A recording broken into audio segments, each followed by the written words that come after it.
Welcome back to the Fuel Your Legacy podcast. Each week, we expose the faulty foundational mindsets of the past and rebuild a newer, stronger foundation essential in creating your meaningful legacy. We've got a lot of work to do, so let's get started.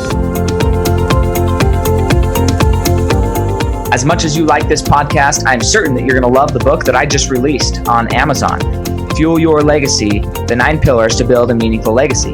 I wrote this to share with you the experiences that I had while I was identifying my identity, how I began to create my meaningful legacy, and how you can create yours. You're going to find this book on Kindle, Amazon, and as always on my website, samknickerbocker.com. Welcome back to the Fuel Your Legacy show. And today we have another incredible guest, man. I'm so excited for today. We've been now in the same circle, speaking on the same stage for a few months now. And I had no idea who this was 4 months ago. None. And I'm so grateful that we ended up in the same room and connecting for so many reasons. I can't really describe them all, but I'm going to try to describe a few of them. Bill Schuffenhauer is the nicest person, like one of the nicest people I've ever met.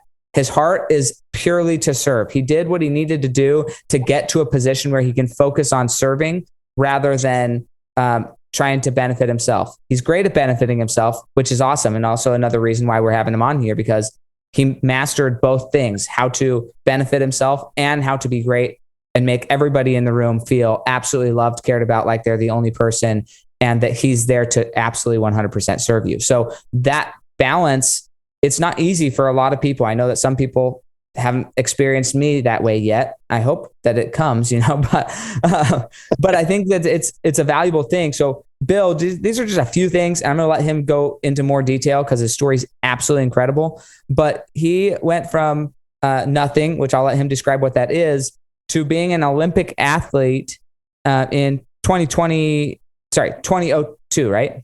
Yep. 2002.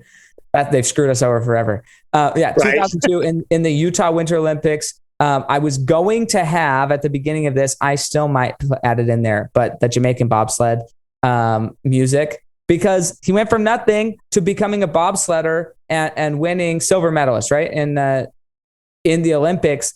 And then from that, ups and downs of what that looks like, going from nothing to fame, but then also recovering and turning his success into a worldwide entrepreneur, business influence person who is really, really, really targeted for success long-term. And so I'm so excited to introduce you to him. And also I'm just excited to ask him tons of questions. So Bill, tell us a little bit about your childhood though, how you grew up, how did you end up at the Olympics? How did you end up winning the Olympics? And then what transpired after that led you to where you are today? Yeah, absolutely. Thanks a lot, Samuel. It's a pleasure. And as you said, it's great that you and I met, because we both met each other not having any understanding of what you did and what I did. And I was like, man, this is amazing, right? But to answer your story, I had the blessing, and I do say it that way, the blessing of growing up in a childhood where I was born to a mom who is a very well-known drug addict here in Utah back in the day. Practiced, alcoholism, prostitution, basically the street life. She was everybody in the system, police, courts, judges, attorneys knew my mom because she was known as the street mom here in Utah. And that's just what I was exposed to, eating out of garbage cans, panhandling on the streets, not knowing where my next meal's coming from, watching my mom and her friends shoot up meth all the time, and just the abuse, gang violence, drug violence, you name it. I grew up with that as a kid. And obviously, when you grow up in that, you really think that's kind of the normal life until you see something different. And, for me, that was normal all the way up until about 7th grade. I've seen some of the worst things that a kid could have ever seen, and I would wish upon nobody in their, even as an adult. But one time when my mom, I was with my mom because I bounced back and forth with my mom, my grandmother, foster homes in the state. But my mom had gotten in trouble again, and the state said, hey, you know what, your mom's going to go to jail. And they kind of gave my mom an option or more so, they gave my grandmother the option, you can either take your grandson in or he's going to go to his 18th foster home. So fortunately, my grandma took me in, and I moved from, Salt Lake to Roy, Utah. And at the time, there was like no kids of color up in Roy. I was like the only kid of color that went to Roy in 7th grade. And so I really stuck out like a sore thumb. It was a pretty uncomfortable position, but it was also an opportunity. And the opportunity was like the first time that I noticed kids around me that seemed really happy. Every day they came to school with new clothes and new shoes.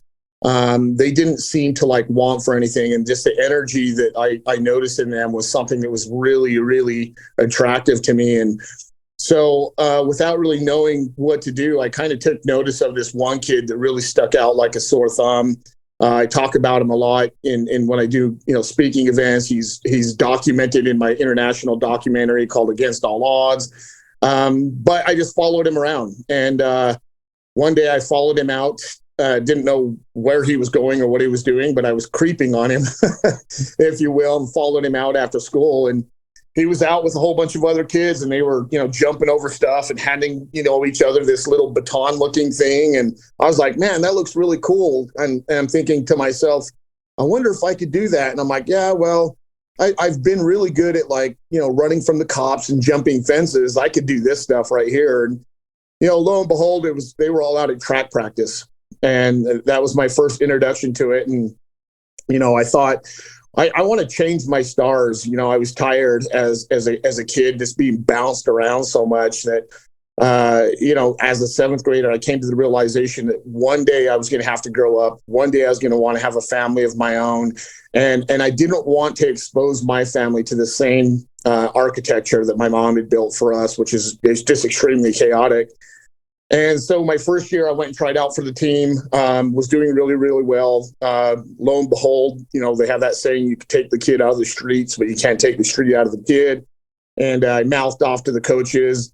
And that happened in both track and field and baseball tryouts. I went to baseball tryouts too, because that's what I'd seen on TV and thought that was cool. But ended up getting kicked out of both. And had to kind of that same summer, I ended up getting in trouble because me and a friend decided we're going to break into a bike shop and steal some bikes, and we did, and we ended up getting caught for that. And so when I got caught for that, I was just like, man, I'm not going in the direction that I really want to go, right? And my grandma was just pretty much fed up, and my family that was around was fed up because I was just this kid who was causing all sorts of chaos. And, I had to kind of take a step back and be like, okay, this is not what I was planning on doing. What do I do to kind of get back on path? And, for whatever reason, I decided to reach out to my teachers as well as the track coaches and just say, hey, I need some help. I don't know what I'm doing. And, they were willing to go the extra effort and stay after school and help me first and foremost get my grades up from all Fs and a D- to eventually a 3.8. When I left junior high school. So that really helped me to understand the importance and the value of my education and how it could serve its purpose, not just for school, but in life in general.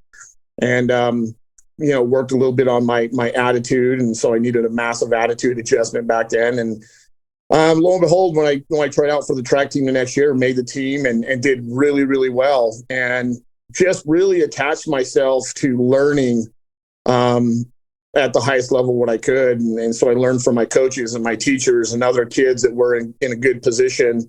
And that just served me really, really well throughout high school and college. And,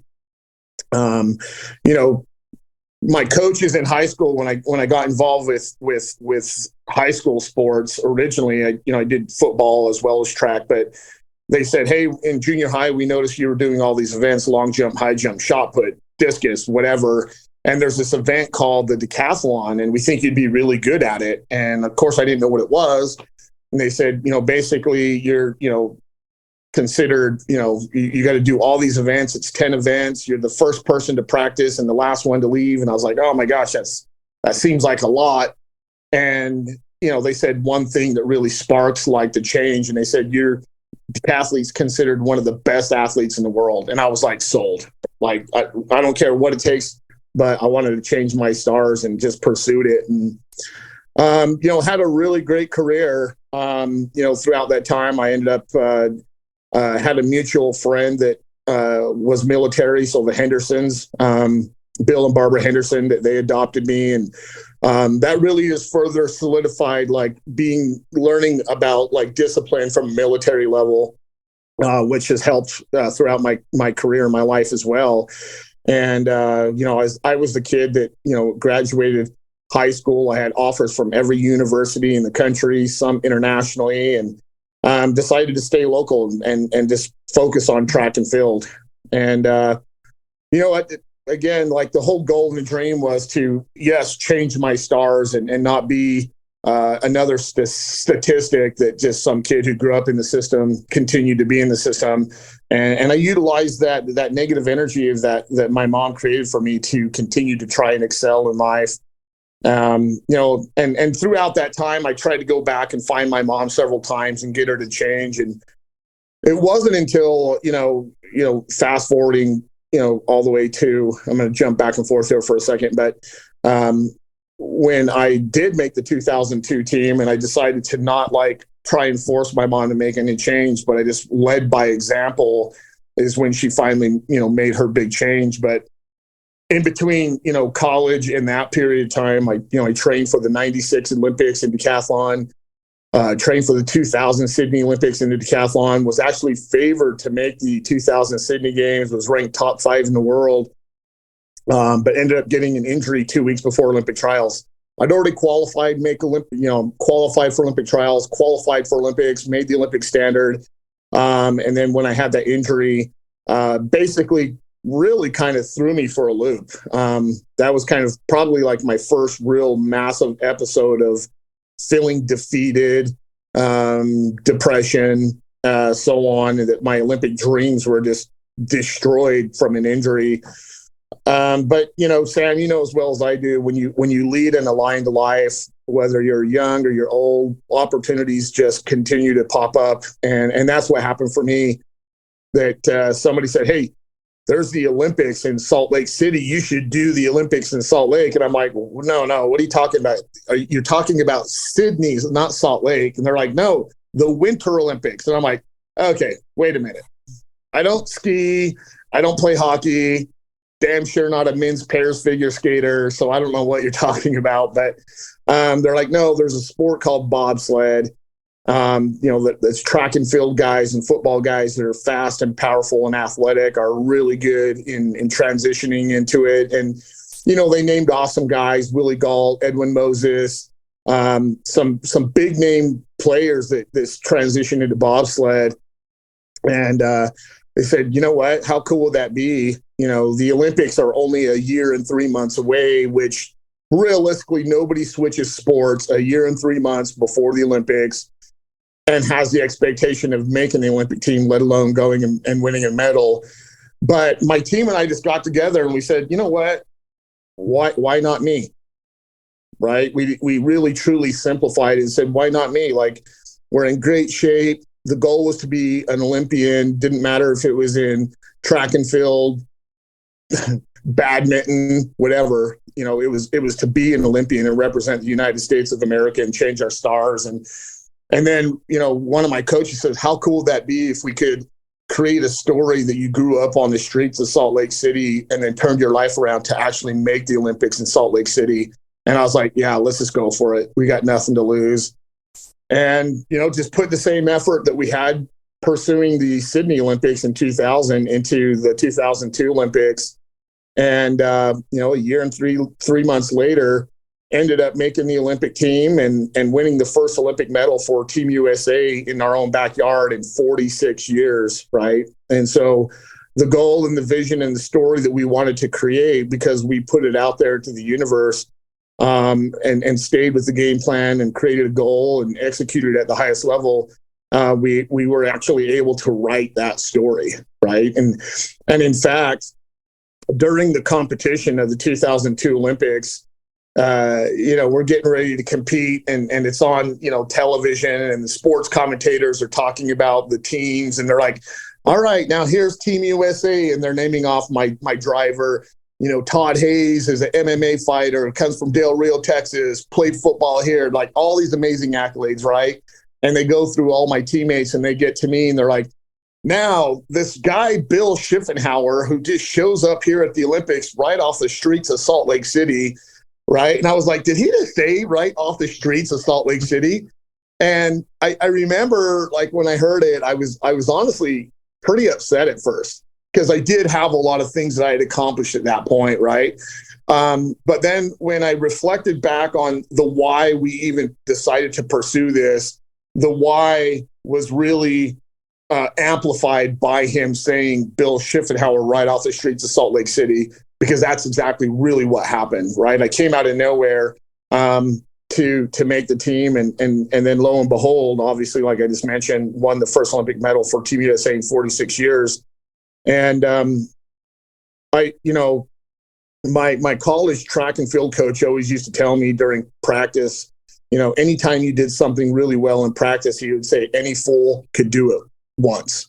So go out and do it again and repeat it to prove that you actually can accomplish that. And so, from there, I decided to do 2 more Olympics. But, from that time at the 2002 Olympics, that told my story on a platform of the Olympic and Paralympic Games that reached billions of people around the world. Right. And that's when I started getting into the motivational speaking and telling my story verbatim when I did these things. Like the movie A Knight's Tale. If anybody's seen that show, A Knight's Tale, right? This peasant kid grows up, is watching the knights battle in front of the king and says, hey, someday I want to be a knight.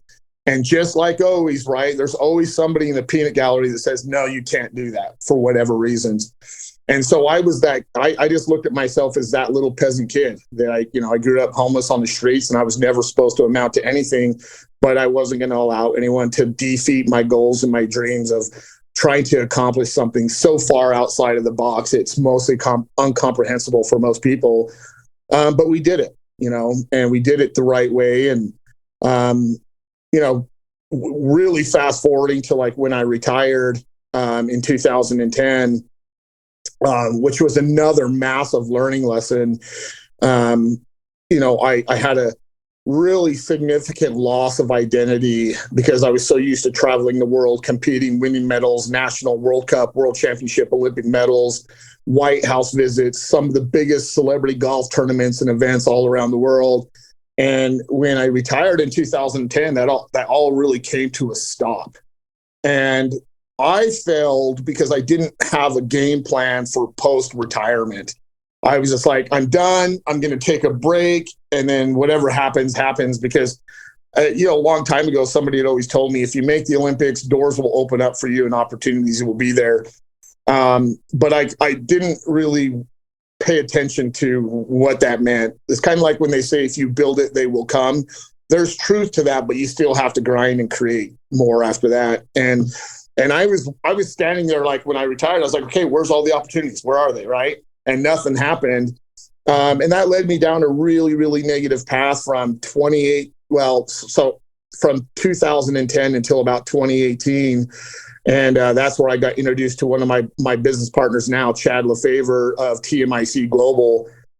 And, when I say a really bad path, I was isolated, victim mentality, alcoholic, addict, just really, really bad. Ended up like leading up to a real serious suicide attempt in 2016.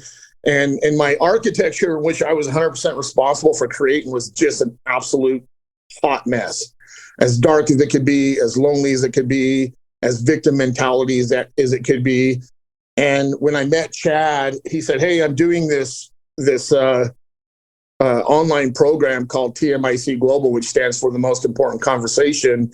It's a coaching platform that we're going to take, globally someday. And if you're interested, I'd love to have you on board. And I was like, well, it's not really my thing, but I was like, I ain't got nothing else better to do. So sure, I'll jump on.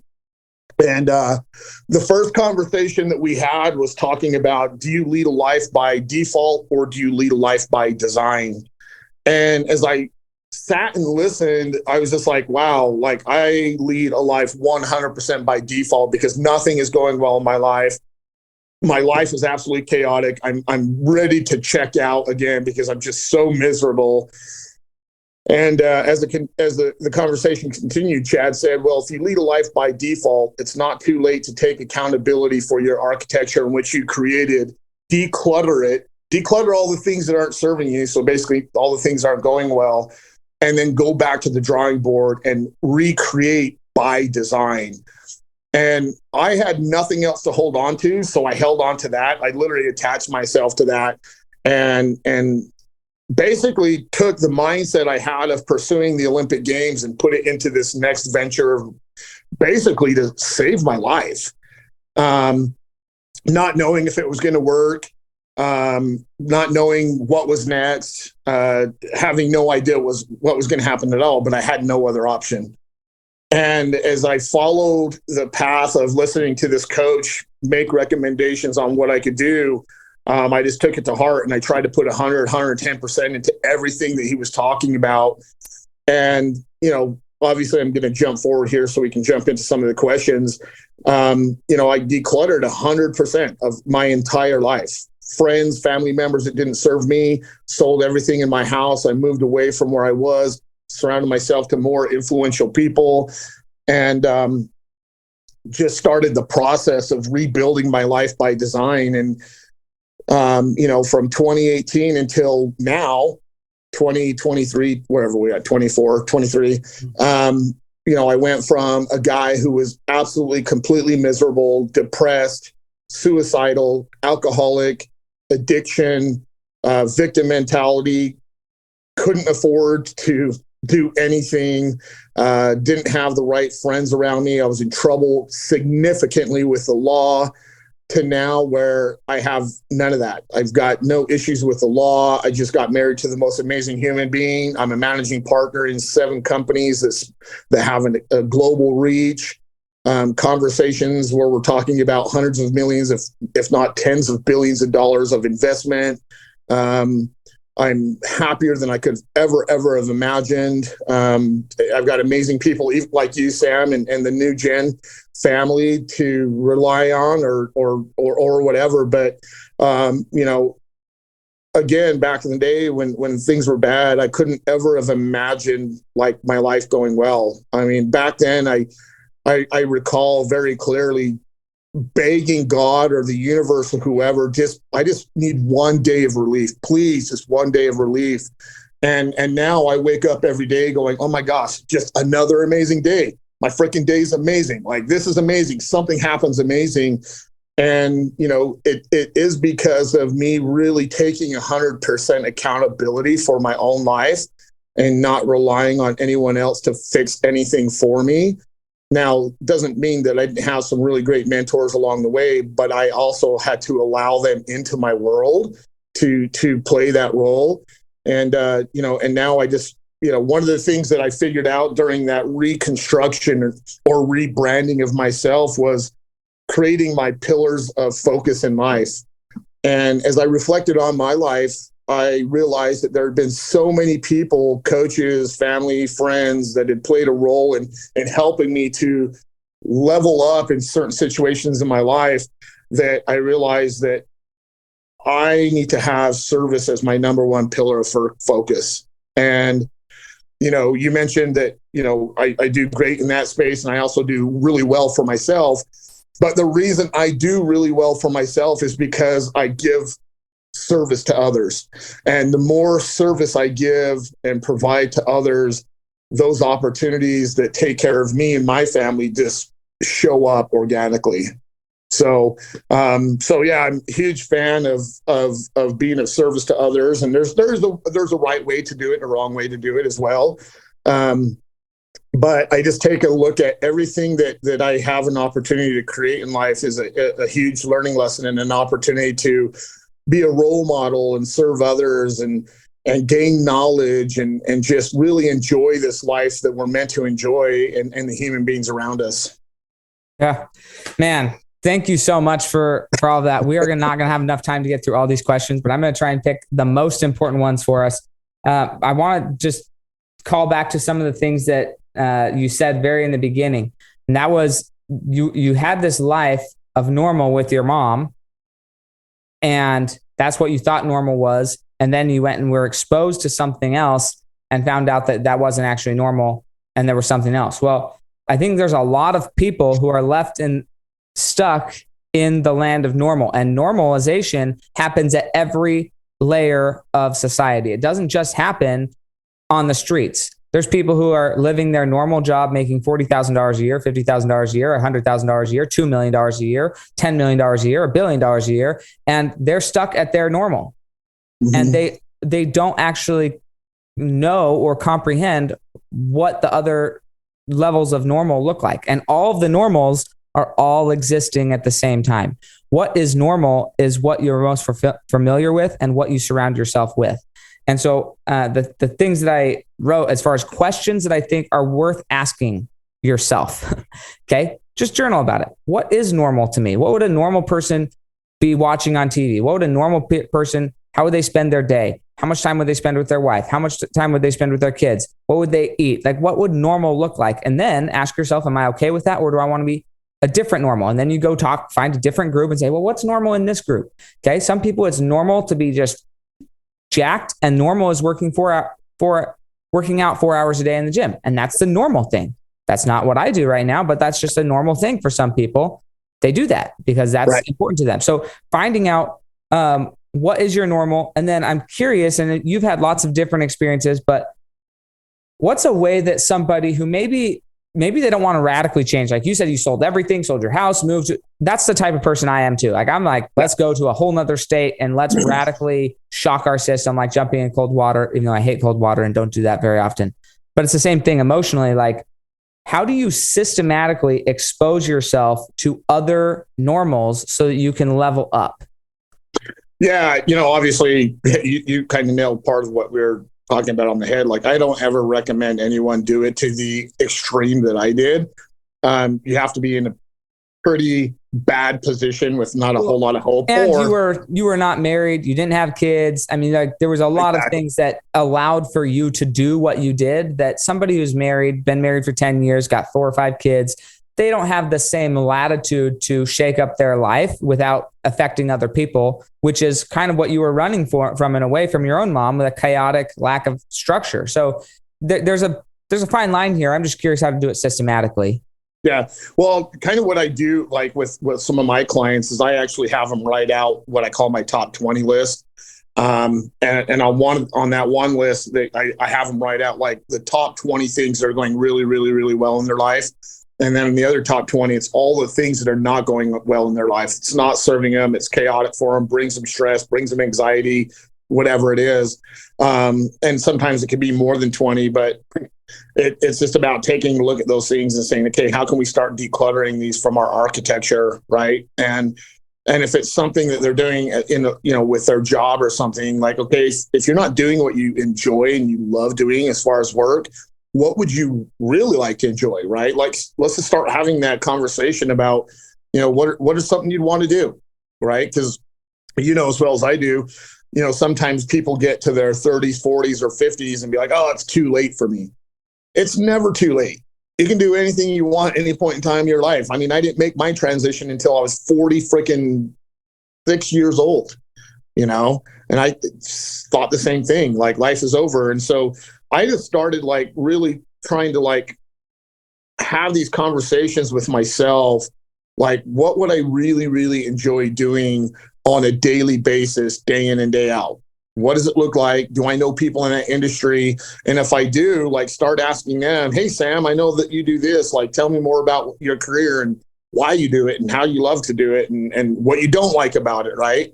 And it's just about you have to be a little open and vulnerable to kind of pursue that like thought of moving to something else or doing something else. Because so many of us, we get stuck in doing the same thing and thinking, oh, my dad told me when I was younger, you just got to get this job and you got to work hard and you got to do it this way, right? And that's what we were mentally brought up to do. But the reality is like, no, you don't. I mean, we get people that come here from all over the world with not a freaking penny in their pocket and create massive success because they have the belief that they can be something bigger and better, right? And so, they got to have that belief that they can too. And, it is a process. It's not going to happen overnight. but just really kind of taking a look at the architecture again in what you've built and saying, okay, what about this is working and what is not working? And then we take the things that are not working and say, okay, let's address these depending on what they are, right? There could be a million different solutions to what that might look like. But just not being willing to settle for unhappiness, right?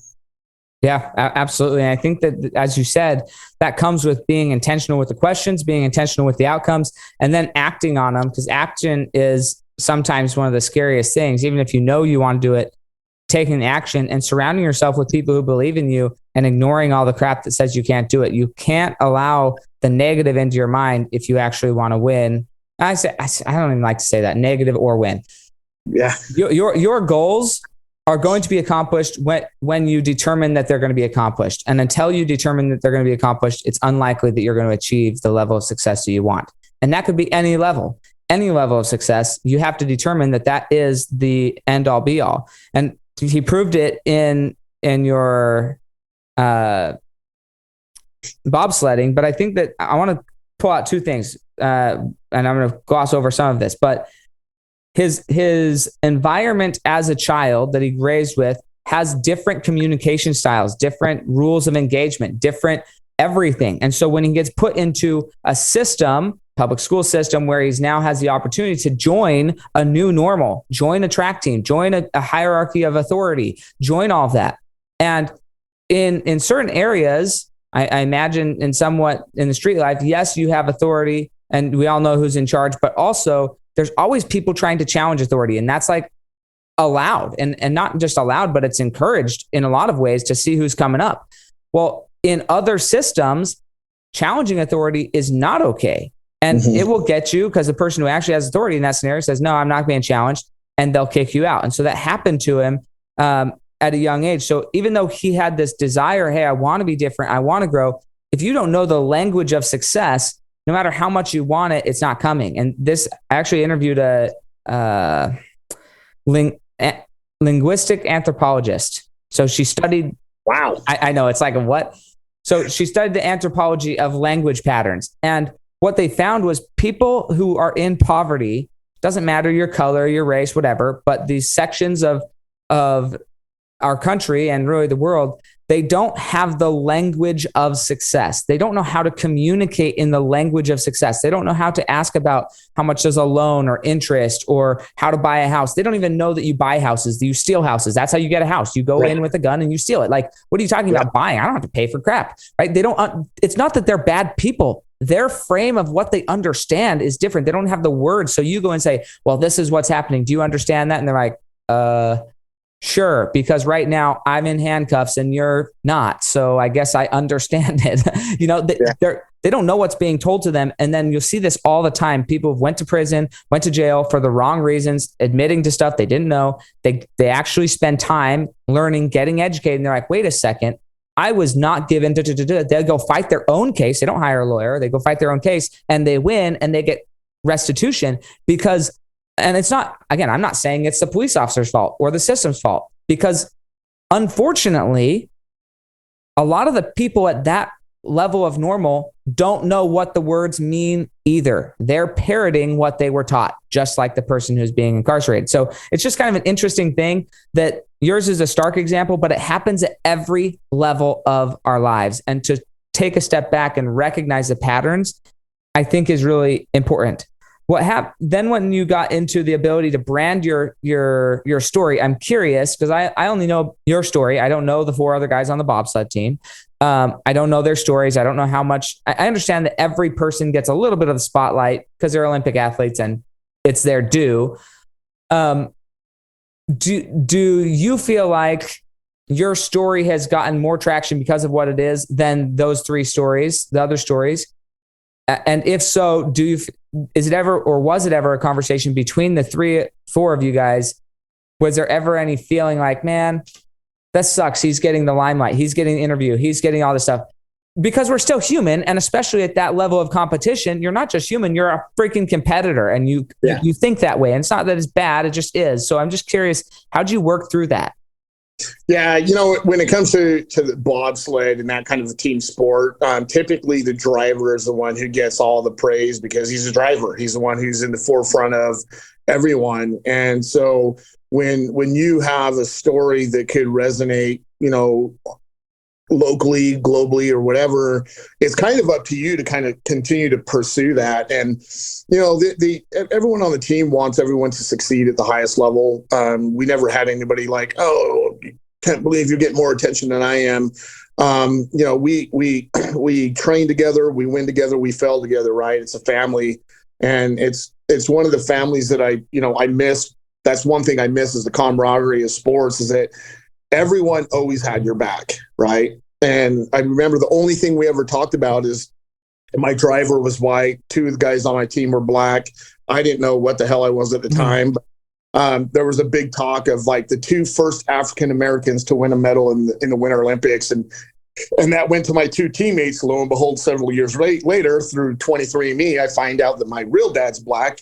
So now I got to go change all the records. But no, it's, in the world of sports, even my competitors, people always ask that question, like, don't you just hate your competitors? And like, no, we all work together. And, if I'm competing against Sam, I want Sam to be his very best. So when I whip his ass, there's no excuses, and vice versa. Sam wants me to be at my very best. So when he beats me, there's no excuses. And, once I win first or Sam wins first, we can look at each other, shake each other in hand, tell you, I love you, brother, and congratulations. Right. Mm-hmm. And that's what's really one of the things that, we're missing from this world is like that camaraderie and the collaboration for us all to succeed together, And, I always have the saying that collaboration kills, and in a good way. Anytime I've collaborated with different groups and organizations, I've succeeded at the highest level. And that's just what I continue to use in my day-to-day life and my businesses. Yeah, no, I love it. And I'm grateful for that. I figured it would be something like that, but you never know because and I don't think it's actually hard feelings. I think just sometimes in jest, it's like, man, he's getting the limelight, but it doesn't matter. Like, you guys are all champions. I'm curious though, because part of it is the branding, and each person gets to choose their own branding. Even in that bobsled team, you've got two people choosing the branding story of their past, the driver choosing his branding story, and you get to write your own branding story. A lot of people don't think that they get to write their own branding story. They think, well, he got to because he did something amazing, so he gets to write that. How do you help? Like, talk to that person who's thinking that thought. Well, I can't write my branding story. I don't have all these TV deals. I don't have the limelight of whatever. How would you communicate to that person? You do get to write your own branding story, and it doesn't have to turn into money. It doesn't have to turn into business, but you are in charge of your story. Nobody else is. Yeah, no, you again hit the nail on the head. My first words of advice is stop comparing yourself to the rest of the world. Right. I was part of an Olympic Games that had more Olympic medalists in Olympic history for Team USA than any other one that we've had. And so, you were up against like trying to fight to like get your name out there. But the reality is, like, I just didn't compare myself to anyone else. I was like, I've got my own story that's going to resonate with a certain amount of people. And that's all you can do is focus on that right there, because everyone does have a story. It doesn't have to be something like mine or something like you came from foreign country with no money in your wallet and then created something. You could have the story of just, finding the value in your own story and really focusing, looking in the mirror and finding that value in your own story is going to, really resonate with people, especially when you embrace it, because when you embrace your own story, that energy comes out and people resonate with that too. So yeah, just not comparing yourself with anyone else's story and just focusing on what you have to offer. Yeah, I love it, because so many people, and I talked about this at our last event, but so many people, they think that the really impactful parts of their story are probably the parts where your mom was known in the system of the drug addict, that you were a drug addict eventually. Right? You relapsed into that type of lifestyle. They think that those things are actually their liabilities in their life. They don't want people to know. They don't want to share it. When in reality, your biggest liability of a story, the thing that you think you're most embarrassed about, that people are going to shame you the most for, that's actually your biggest asset. And choosing to identify your unique story and share it even if it's quote unquote embarrassing or looks bad, the fact that you can share it and share that you learned something from it, that turns it into the best thing that you can do, not the worst thing. And so I hope that you take that away. We are up against the clock, so we're not going to be able to ask all the rest of these wonderful questions. We can always do a part 2. Yeah, part 2. Also, where would somebody go and follow you? Where's the best place to follow, connect with you if they had questions about nonprofits? I know you're deep in that world, or just want to be coached by you. Yeah, they can just go to my website, theolympianspeaks.com. Again, theolympianspeaks.com, or if anybody knows the link tree, it's my link tree is the link tree / my Bill Schuffenhauer, right? His name will be on the podcast because it's not an easy one. Yeah, SCHUFFENHAUER. So if they type it into the URL, it'll pop up somewhere. Yeah. That's awesome. Well, hey, I want to get you off to your meeting, but I super appreciate you taking the time to share this with the audience. And just consider, where would you be, where could you be if you made a decision? It was just a few years ago that he was in a very different place.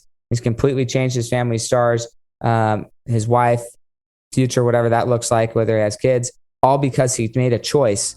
And it was always inside of him to make that choice. So more power to you. I'm grateful for you, and we'll catch you guys next time on the Fuel Your Legacy show.